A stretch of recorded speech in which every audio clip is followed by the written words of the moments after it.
The discovery the desert was endless, stretching far beyond what the eye could see. The sand seemed to go on forever, a barren wasteland under the harsh, unforgiving sun.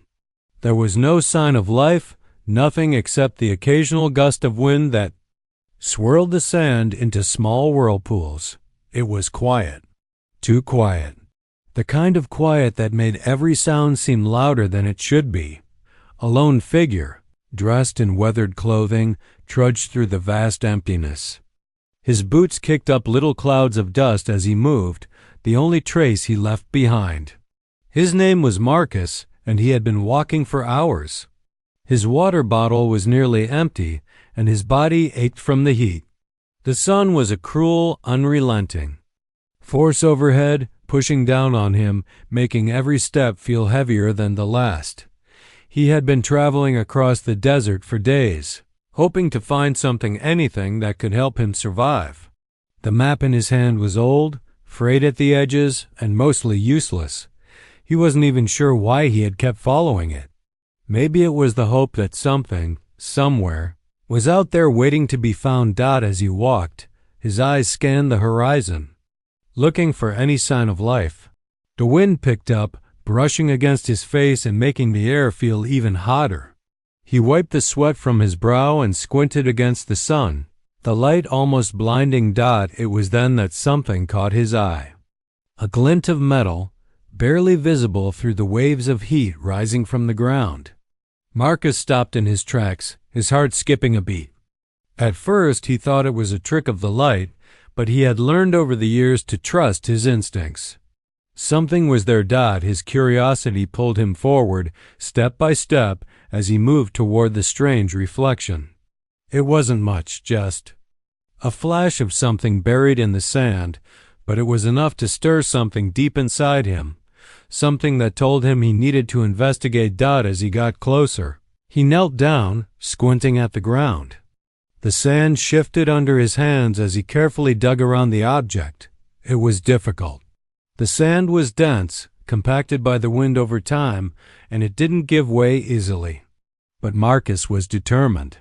He needed to know what it was. The glimmer of metal was too intriguing to ignore. Minutes passed, but finally his hand brushed against something solid. It wasn't just a piece of metal, it was a crate. A large, rusty metal crate, half buried in the sand. It looked old, the edges worn and the surface scratched and dented from years of being buried in the desert's relentless embrace. Marcus ran his fingers over the crate, feeling the rough texture of the metal. He could see that it had been here for a long time, perhaps decades. It wasn't just a random piece of junk. There was something deliberate about it, as if it had been placed here on purpose and left to be forgotten. He stood up, dusting his hands off, and took a step back. His mind raced as he considered what to do next. Was this some kind of treasure? Or just another piece of abandoned junk left by someone who had long since disappeared? There was only one way to find out. With a deep breath, Marcus moved to the side of the crate. He gripped the edge of the metal and pulled with all his strength. The crate creaked, resisting his efforts at first, but then slowly it began to shift. The sand around it gave way as the crate was finally freed from its prison. It was heavy, and Marcus struggled to move it, but after a few more grunts, he managed to roll it onto its side, exposing the front. Now that the crate was free, he took a closer look. It was locked. A thick, rusted lock hung from the front, keeping whatever was inside sealed tight. It was an old-fashioned lock, the kind you would find on a chest or a strongbox, and it had clearly seen better days. But it wasn't impossible to open. Marcus glanced around, searching for a rock or anything that could help him break the lock. But before he could move, a sound stopped him in his tracks. A faint noise, barely audible at first, came from inside the crate. It sounded like a whisper. At first he thought it was just the wind, but as he listened more closely, he realized it wasn't the wind at all. It was a voice. A weak, desperate voice, barely a murmur. "Please, Open? Marcus froze, his heart pounding in his chest. He blinked, trying to make sense of what he had just heard. Had he imagined it? The desert had a way of playing tricks on the mind. But no, it was there again, faint but clear. Please, open. A shiver ran down Marcus' spine. He wasn't sure what to make of it. Who or what was inside that crate? Was someone trapped in there? Or was this some kind of trick, cruel joke played by the desert itself? His mind raced, but his curiosity was stronger than his fear. Without thinking, he reached for the lock, his hands trembling as he fumbled with it. The voice was begging him, calling out from within. There was no turning back now. Whatever was inside, it was real. And it was waiting for him. With one final twist, the lock came off. Marcus took a deep breath, his mind racing with possibilities. What could be inside? A treasure? A trap? Or something far more dangerous? He hesitated for just a moment, but the voice seemed to urge him on. With trembling hands, he lifted the lid of the crate. What he saw inside would change everything. The whisper the sun beat down relentlessly, casting long shadows across the desert floor as Marcus slowly opened the crate. His heart pounded in his chest, a rhythmic thudding that almost drowned out the faint sound that seemed to be coming from within. The air felt thick with tension as he cautiously lifted the heavy lid. It creaked in protest, as though it too had been asleep for far too long. Inside there was a figure huddled, almost curled into a ball. They looked like a person, but something was wrong. The skin was pale, almost unnaturally so, and the figure was covered in dust and grime, as if they had been trapped in the crate for a very long time. Their clothes were tattered, torn in places, and there was an eerie stillness to them, as if they weren't quite fully alive. Marcus froze, his breath catching in his throat. For a moment, he thought he was imagining things. Maybe it was a hallucination brought on by the heat and exhaustion. But the faint, raspy voice that came next shattered his doubt. Please, open. The voice was weak, barely above a whisper, yet it seemed to echo through the stillness of the desert like a distant cry for help. It wasn't a hallucination, it was real. Marcus stared at the figure, unsure of what to do next. Should he reach out? Was it safe? The desert had a way of distorting reality, and he had heard stories of strange, dangerous things that people had found in the vast emptiness. But the voice, there was something in it, a pleading desperation that stirred something deep within. He couldn't leave this person, this thing, alone. He hesitated for just a moment longer, but his hands moved on their own. He gently reached into the crate, his fingers trembling as he touched the cold, fragile skin of the figure inside.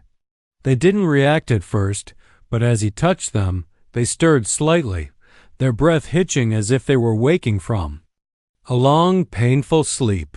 Who are you? Marcus asked, his voice barely a whisper. He couldn't believe he was speaking to a stranger in the middle of the desert, but there was something about this moment that felt almost surreal, like a story unfolding beyond his control. The figure didn't answer immediately. Instead, their eyes fluttered open slowly at first, then more quickly as they focused on Marcus. They blinked, their eyes wide with fear, yet there was something else in them, a quiet recognition, as if they had been expecting him.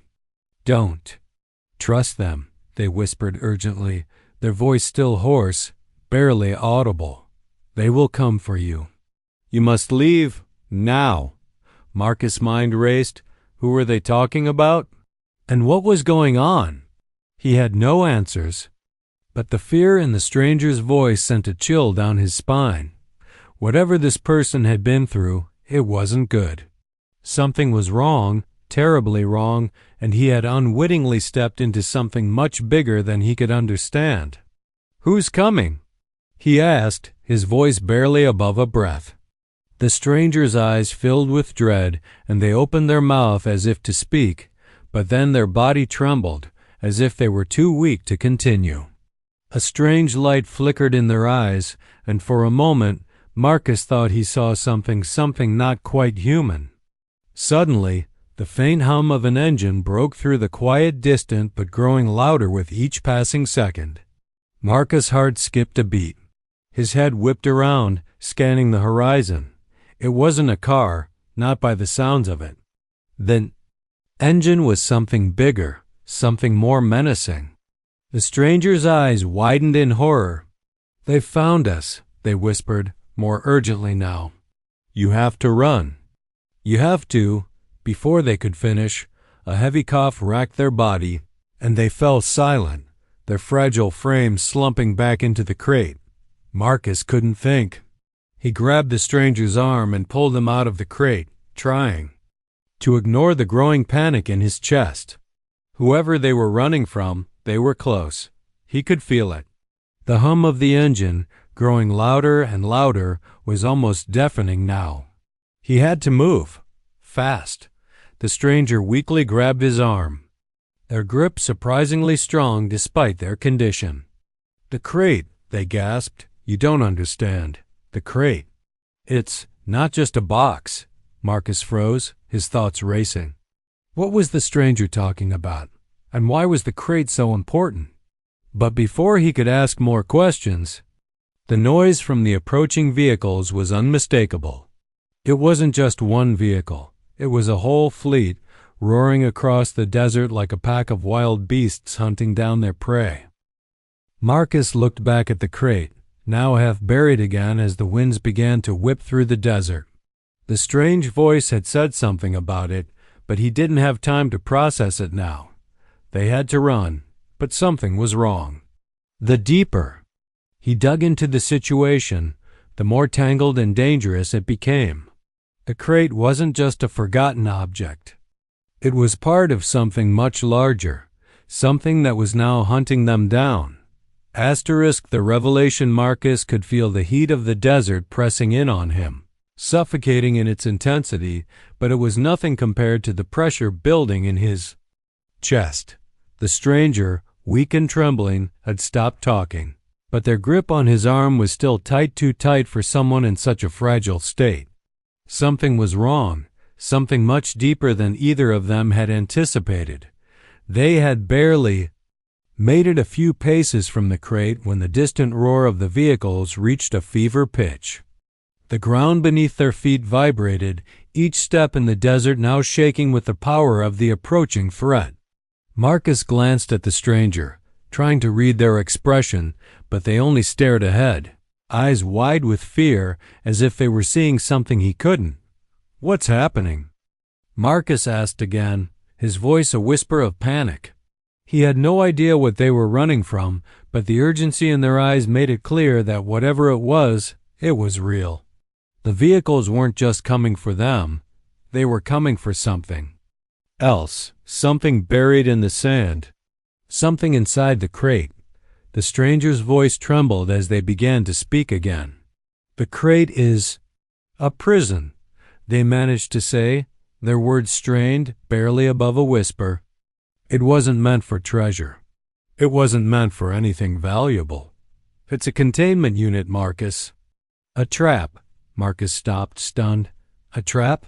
For what?" His mind was spinning, trying to make sense of what the stranger had just said. This wasn't just about the crate.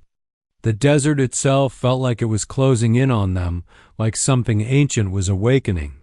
"The crate is not just a box," the stranger continued, their breath coming in shallow gasps.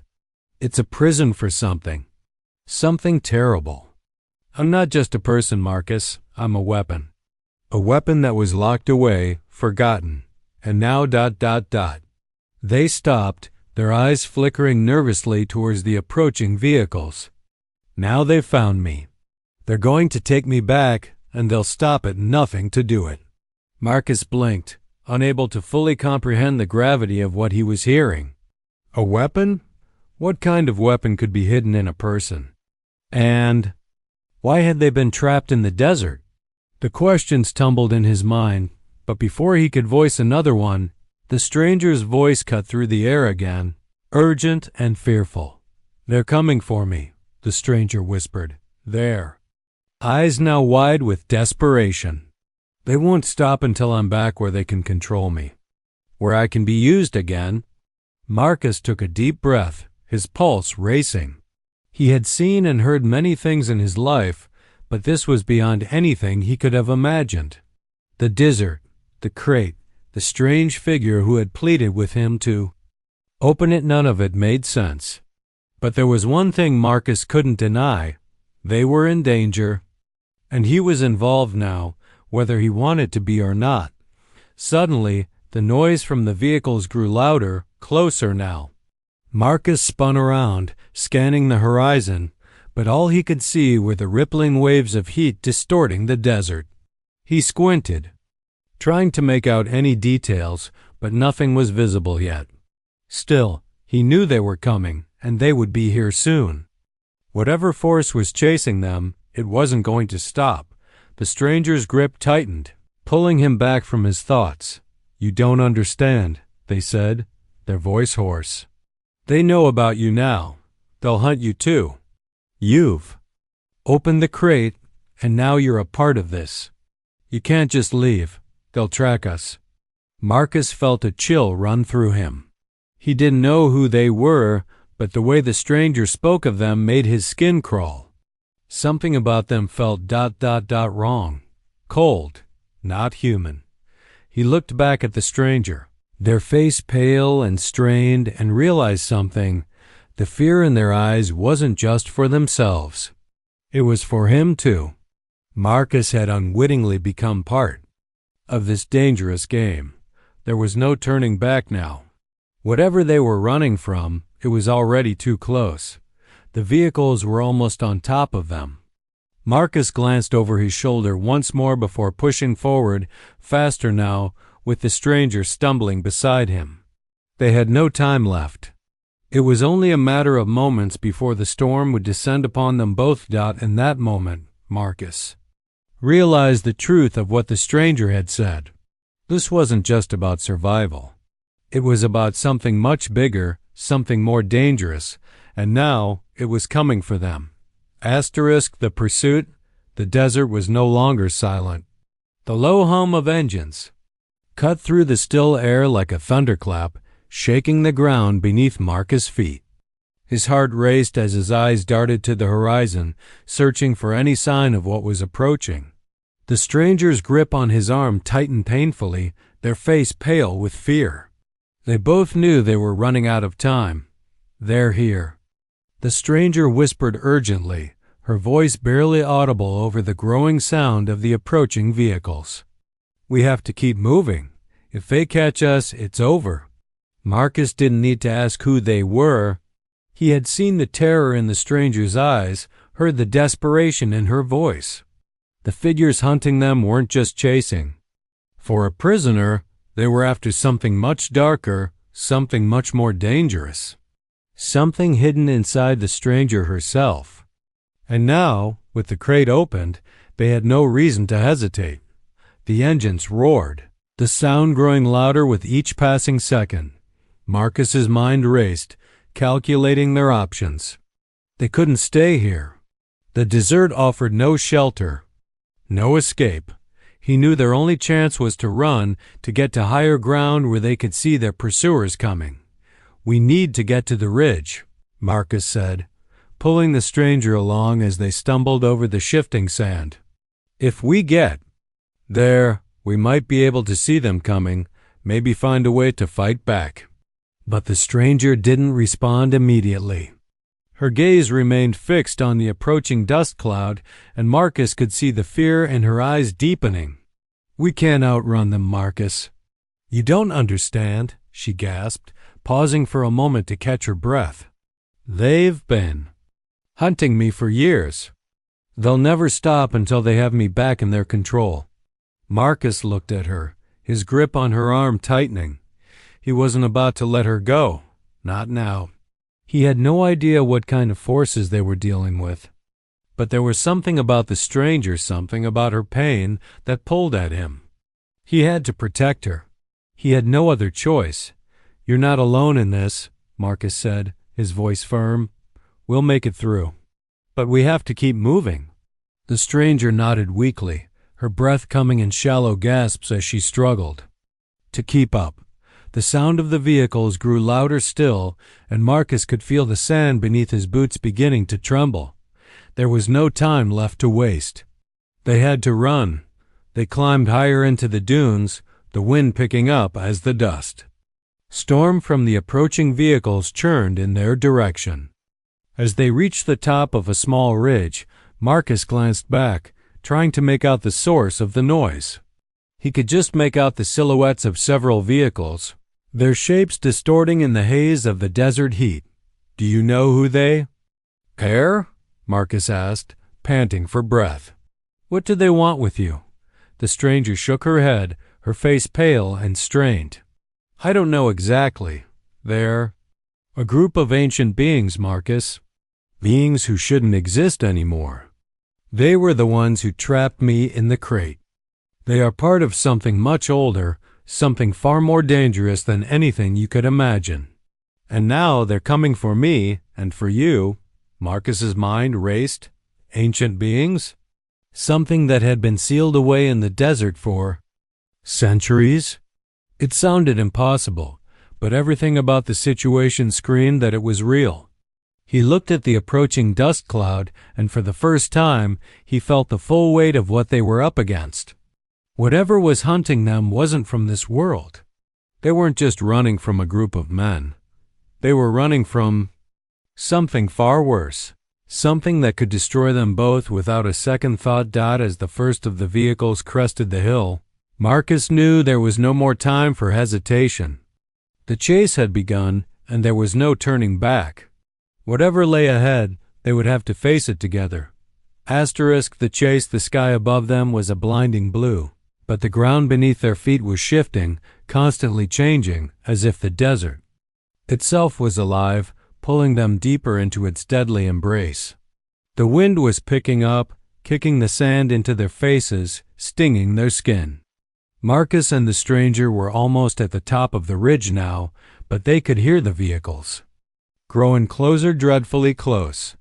Every second felt like a countdown, the hum of the engines becoming more menacing, more urgent. Marcus glanced at the stranger, who was visibly struggling, her breath shallow and strained. Sweat beaded on her forehead, and she looked as though every step was costing her more energy than she had left. "We can't keep this up much longer," he said, his voice thick with worry.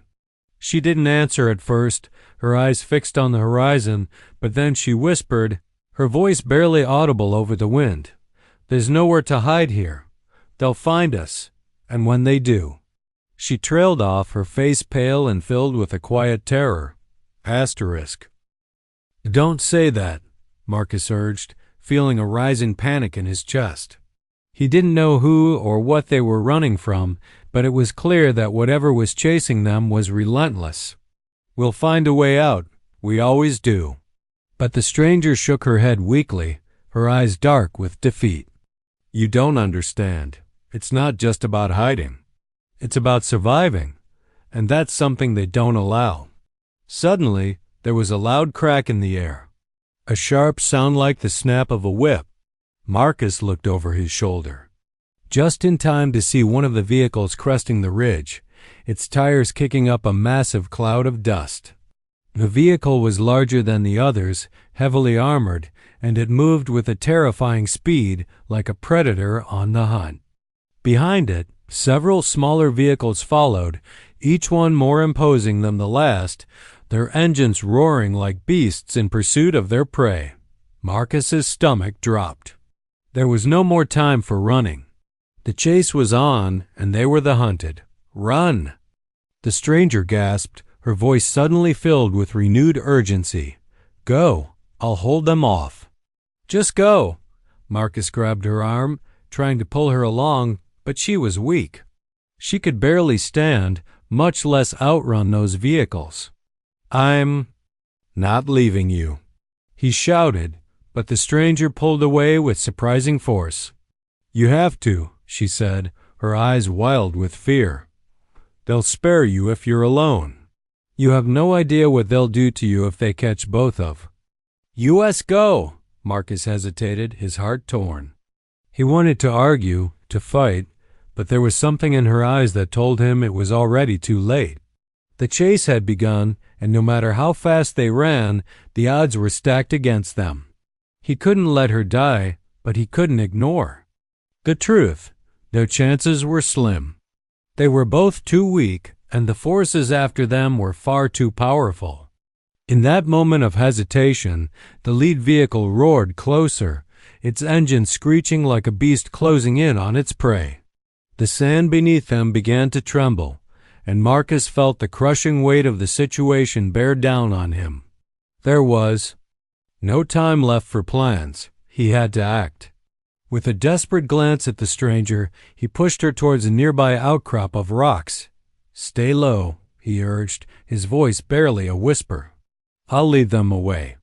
The stranger grabbed his arm last time, her grip strong despite her exhaustion. "No, you don't understand. They can't be outrun. You can't outsmart them. They're relentless." "I have no choice," Marcus said, his voice steady despite the panic surging through him. "You'll be safe here. I'll distract them." Without another word, he turned and sprinted down the ridge, his legs burning with the effort. The engines roared louder behind him, the vehicles closing in fast. He didn't look back, not once. His only focus was on the rocky outcrop ahead. He could hear the sound of the vehicles now, each thundering closer as he pushed his body to its limits. His heart was racing in his chest, but he didn't slow down. He had to keep ahead of them, just long enough to give the stranger a chance. He didn't know if it would work, but it was his only hope. Suddenly, there was a flash of movement in his peripheral vision, a blur of dark shapes. The first vehicle was almost on him. He dodged to the side, narrowly avoiding a collision, his breath coming in ragged gasps. But he didn't stop. He couldn't. The roar of the engine was deafening now, and Marcus felt his pulse quicken. They were close, too close.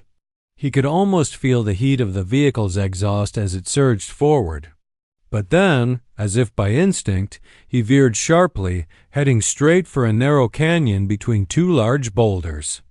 It was a gamble, a move he knew was risky, but it was his best shot at losing them. The chase had turned into a deadly game of cat and mouse, and he wasn't about to go down without a fight. As he disappeared into the narrow canyon, the vehicles followed, their massive wheels kicking up a trail of sand and dust. The roar of the engines was deafening, but Marcus couldn't hear them anymore. He was too focused on survival, on escaping. The relentless pursuit that seemed to be closing in on him from every direction. The desert had become a battlefield, and the real fight had only just begun. The truth Marcus stumbled through the narrow canyon, his body protesting every step. His breath came in quick, shallow gasps as he forced himself forward, not daring to look behind him. The chase was relentless, but for now he had a moment of reprieve. The towering stone walls of the canyon blocking the view of the approaching vehicles. But even as he gained a brief sense of relief, the weight of the stranger's words pressed down on him. They had changed everything. He didn't know how long he could keep running, or how much longer the narrow path would give him any advantage. His legs burned, his mind raced, but it wasn't the exhaustion that had him on edge. It was the truth he had just learned. The stranger wasn't who she seemed to be, and whatever they were running from, it was more dangerous than anything he had ever imagined. The canyon twisted and turned, a maze of jagged rocks and deep shadows, but Marcus was determined to stay. Ahead, for a moment, the sound of the pursuing vehicles faded and the silence of the desert engulfed him. But that silence was fleeting. The deep hum of the engines grew louder again, closer, and Marcus knew they wouldn't stop. His chest tightened with dread as the stranger's voice echoed in his mind. They're not just chasing me. They're after something older, something you can't begin to understand. Marcus had no idea what she meant. Something older? What did she mean by that? The vehicles, the chase, none of it made sense. He was no longer just running for his life. He was running with a weight he couldn't shake, a burden that was far beyond anything he had ever known. Without warning, the canyon opened up into a wide, dry basin. The sun beat down with unforgiving force, and the heat was nearly suffocating. Marcus slowed, his head spinning, but before he could take another step, he felt a hand grab his arm, pulling him back. The stranger, despite her exhaustion, had caught up to him. "You don't understand," she gasped, her voice now urgent and filled with an edge of panic that made Marcus's heart race. "I didn't want you to be part of this. But now that you've opened the crate, there's no going back." Marcus turned to face her, his eyes narrowed. "What do you mean? Who are you? What's inside the crate? You said it's a prison. A weapon. A trap. But I don't understand any of this." The stranger took a shaky breath, then, with a quiet resolve, she began to explain. "You're right. I'm not what I seem. And the crate. It was a prison for me, yes, but not because of what I am. I was locked away because of what I know, because of who I was. They couldn't let me live, not after everything I've seen. Everything I've done." Her eyes filled with something Marcus couldn't quite place: regret, guilt, fear, and something darker, something ancient. "I was a part of something." "Something ancient," she continued. "The beings who are hunting, U.S., they're not human. They're older than any of us. They were created long ago, before the earth had even formed as it is now. They were sent to protect the world, to guard something that could destroy everything. And I was created to guard them, to keep them from breaking free." Marcus's mind spun. What was she talking about? This was insane. "So, you're telling me that you're not just a person. You're a what? A guard? A weapon?" The stranger nodded, her face etched with the weight of centuries. "I was one of them, Marcus. One of the first made to keep balance, to ensure that the world didn't fall apart. But I failed. I let something slip. Something that should have stayed locked away." The realization hit Marcus like a cold wave. The strange markings on her skin, the way she seemed to know things no one should know, the urgency in her every movement. She wasn't just a victim. She wasn't just trapped in that crate. She was part of something far bigger, far more dangerous, and now Marcus was caught in the middle of it all. "They're after you, aren't they?" he asked quietly, his voice tight. "Because you let something out." The stranger's eyes darkened. "Yes, I didn't mean to. I didn't know it would happen when I was locked away, but once the crate was opened, it triggered something. And now, the creatures that I was meant to protect the world from, they're free again. And they'll stop at nothing to destroy everything, starting with me." Marcus swallowed hard. "So we're not just running from them. We're running from the end of everything?" "Yes," the stranger said, her voice trembling now. "And they're coming for you too, because now you're part of it. You opened the crate. You've seen what's inside, and you've been marked. They'll track us both. We can't hide anymore." The ground beneath them trembled again, the vehicles roaring closer, the sound of the engines vibrating through Marcus's chest. The chase was far from over. In fact, it had just begun. They weren't just fighting for survival anymore. They were fighting to stop the world from unraveling. And now, the only question was whether they could survive long enough to stop the unimaginable destruction that was fast approaching. The final decision. The desert stretched out before them like an endless sea of sand, unforgiving and harsh. Marcus and the stranger stood at the edge of the basin, their bodies tense, hearts racing as the distant hum of the approaching vehicles filled the air. The ground beneath their feet seemed to tremble with each passing second, as if it, too, was aware of the impending storm that was closing in on them. Marcus had no time to process what the stranger had revealed. The truth about the ancient beings, the crate, and her own role in keeping the balance was too much to absorb in such a short time. The weight of it all pressed down on him, suffocating him, but there was no room for hesitation. The choice had already been made. "They'll be here in minutes," the stranger said, her voice heavy with fear and resolve. She wiped the sweat from her brow, her strength clearly waning. "Marcus, you have to understand. The only way to stop them now is to destroy what's left of the crate. It's the only way to break their hold." Marcus turned to her, his eyes filled with disbelief. "Destroy the crate? What good will that do? They're already here, already hunting us. We're running out of time." The stranger's gaze hardened. "It's not just the crate, Marcus. It's the power inside it. The creatures that were sealed away. They are bound to that box. But if it's destroyed, if we destroy the last remnants of it, the connection will be severed. The power will collapse and they will be trapped once again. But we need to act fast. If they reach us before we can destroy it, everything will be lost." Marcus took a deep breath, his mind racing. He could feel the urgency in her voice, the weight of their situation. But it was clear now that they were running out of options. There was no place left to hide. The vehicles were getting closer, and he could hear the sound of their engines grow louder, closer with every second. He glanced at the stranger, her face pale, her body barely able to stand, but her eyes held a fire that burned brighter than ever before. She was ready to face whatever was coming. And for the first time since he had found the crate, Marcus understood that this wasn't just about surviving. This was about something much bigger, something that would determine the future of the world itself. "How do we destroy it?" Marcus asked, his voice steady despite the chaos threatening to overwhelm him. "Where is it?" The stranger didn't answer immediately. Instead, she turned, her gaze sweeping across the desert as if looking for something just beyond the horizon. Then, with a slow and deliberate movement, she pulled a small weathered device from her pocket.